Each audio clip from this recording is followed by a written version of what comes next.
All right, boys and girls. Today during math class, we are going to be telling time hourly by using an analog clock. An analog clock will allow us to place the minute hand and the hour hand wherever we would like.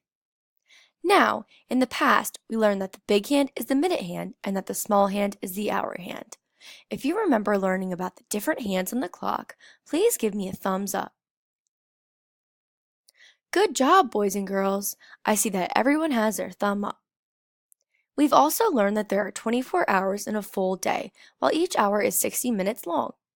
Can I see a show of hands if you remember learning about the hours in a day and the minutes in an hour? Great job, boys and girls. I see lots of hands raised. Now, I am going to show you on my analog clock that there are 60 minutes in an hour. Please pay close attention. My clock is currently sitting at 12 o'clock p.m., which means that both the minute hand and the hour hand are placed on the 12. As I begin to move my clock, you should take note that the minute hand is moving only by the minute. As I approach 12:59 p.m., you should know that the hour is about to change because there are 60 minutes in a full hour.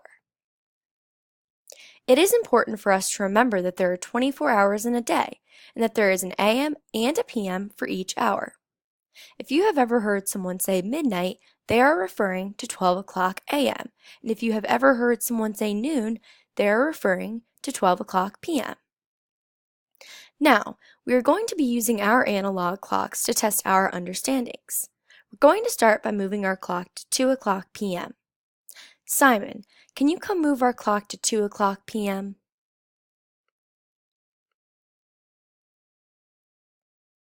Let's check to see if you're correct. Great work, Simon.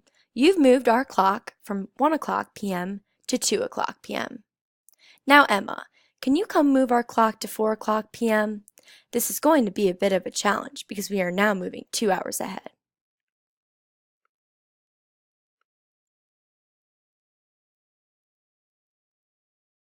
Let's check to see if you're correct.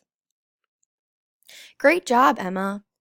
Boys and girls, Emma moved from 2 o'clock p.m. to 4 o'clock p.m. We said that there are 60 minutes in an hour. So how many minutes are in 2 hours? Please hold up your answer on your whiteboard. The correct answer is 120 minutes, and I see that a lot of you have put that. Great work. The reason the answer is 120 is because we added on a whole extra hour, so the minutes had doubled. Now, before we do our exit ticket, I'm going to have you do 3 problems with a partner. I will be walking around the classroom to answer any questions or to help you as needed.